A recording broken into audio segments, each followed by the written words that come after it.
नमस्कार मित्रों, आप सभी को फिर से एक बार मेरे चैनल पर हार्दिक स्वागत है। पहली बार खुश हुई सेक्स करके, पर पति से नहीं।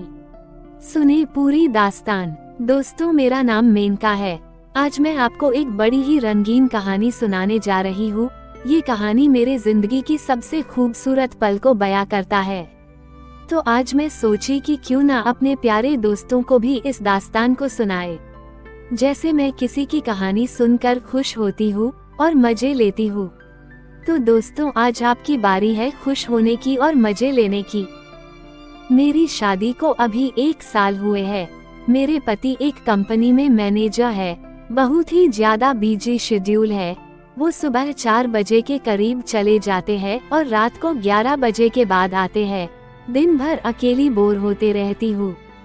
पहले तो अपने चाहते शहर में मजे से दिन भर लोगों से, पड़ोसियों से बात करते रहती थी, पर दिल्ली का माहौल ऐसा है कि यहाँ लोगों अपने अपने फ्लैट में ही बंद रहते हैं।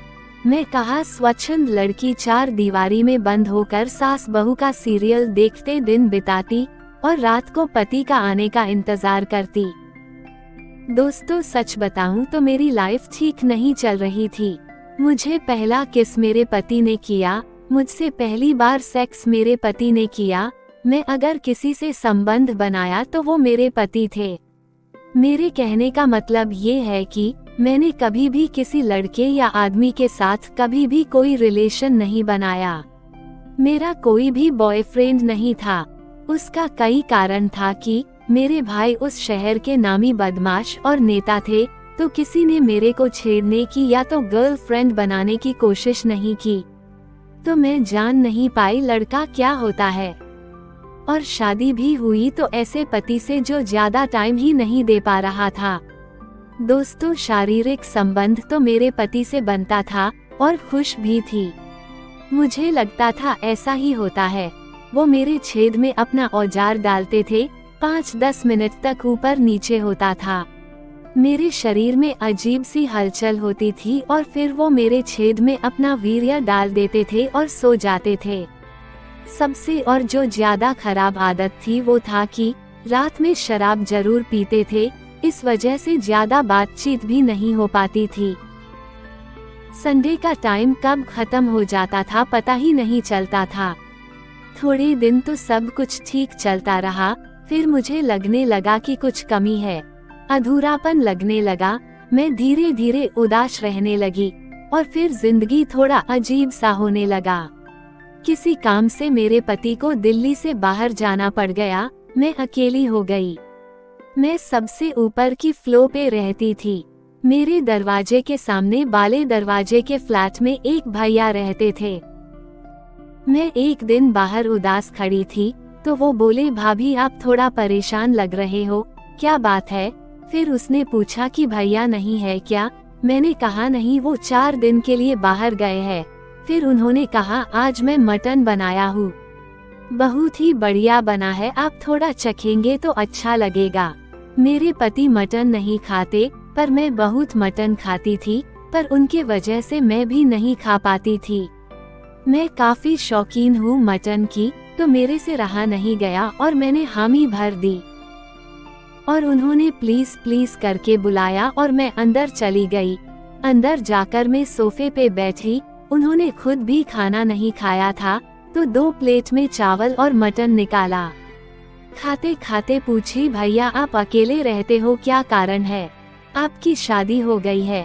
तो उन्होंने कहा कि हाँ मेरी शादी हो गई है, पर बीवी मुझे छोड़कर चली गई है। मैं हैरान हो गई। मैंने फिर पूछा क्या बात हो गई कि वो छोड़ कर चली गई? वो बोले, क्या बताऊं भाभी जी, पिछले साल ही शादी हुई थी।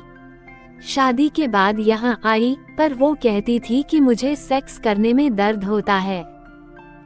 कहती थी कि आपका बहुत बड़ा है, मैं नहीं ले पाऊंगी। और एक रात को थोड़ा ज्यादा जोर लग गया था और वो सुबह उठकर चली गई।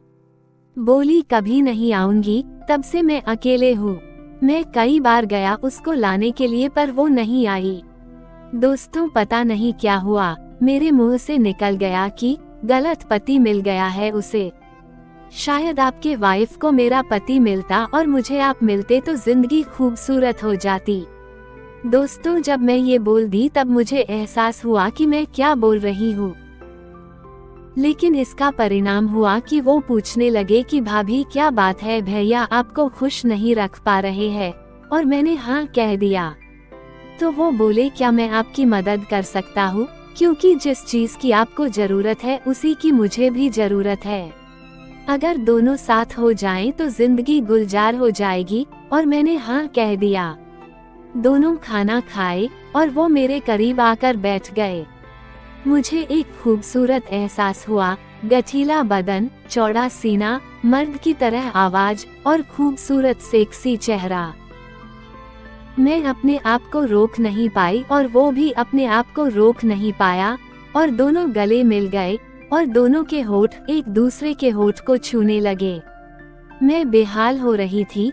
वो अपने सीने में जकड़ लिया और मुझे फिर गोद में उठाकर बेडरूम में ले गया। उसने मेरा टॉप निकाल दिया और कपड़े भी, और खुद भी अपना पजामा और टी शर्ट खोल दिया। मैं ब्रा और पैंटी में थी। उसने मुझे लिटा दिया और मेरे ब्रा को खोलकर मेरी दोनों बड़ी बड़ी टाइट रसीले आम को चूसने लगा, और फिर मेरी पैंटी को भी उतार फेंका। जब उसने मेरे गुफाओं पे हाथ फेरा तो मैं पागल हो गई। मैंने उठ बैठ गई और उसके सांप को अपने मुंह में ले ली और चूसने लगी और अंदर बाहर करने लगी। फिर हम दोनों 69 की पोजीशन में आ गए। वो मेरे गुफाओं को चाट रहा था और मैं उसके सांप को चूस रही थी। मैं इस दरमियान 2 बार झड़ चुकी थी और वो मेरे गुफा की पानी को साफ किए जा रहा था। दोस्तों, पहली बार मुझे गुफा चटवाने का एहसास हुआ जो गजब का था, और मेरा भी पहला एक्सपीरियंस था सांप को चूसने का, क्योंकि मेरा पति इस सब अनहाइजीन कह के मुंह में लेने से मना कर देते थे। पर आज मैं खूब चाटी और चटवाई भी। उसके बाद तो दोस्तों मुझे नीचे लेटाकर, मेरे पैर को वो अपने कंधे पर रखकर, मेरे गुफा पे अपना सांप का मुंह सटाकर मेरे सुरंग में अपना सांप को पूरा पेल दिया। मैं दर्द से कराह उठी, पर 2-3 झटके में ही मजा आने लगा। मेरी बड़े बड़े चूचियों को मसलते हुए अपने सांप को मेरे सुरंग में डाले जा रहा था, और मैं आ उफ उफ उफ आउच की आवाज कर रही थी, और पलंग की चों चों की आवाज से और मेरे सुरंग पे छाप छाप की आवाज से पूरा कमरा गूंज रहा था। फिर वो अलग अलग स्टाइल में, कभी मैं नीचे कभी वो ऊपर, कभी मैं ऊपर कभी वो नीचे, दोस्तों इस तरह से खूब सेक्स किया। आज मुझे पहली बार पता चला कि शारीरिक मिलन क्या होती है, और मर्द किसको कहते हैं, और सांप कैसा होना चाहिए, और चरम सीमा क्या होती है, सुरंग से पानी कैसे निकलता है, और सांप का पानी का स्वाद कैसा होता है। मैं उस पानी में तर गई। पहली बार मिलन का एहसास हुआ था। मैं मस्त हो गई थी। मुझे ऐसा ही सांप चाहिए था। फिर तो हम दोनों 4 दिन तक एक साथ ही रहे, पति पत्नी की तरह।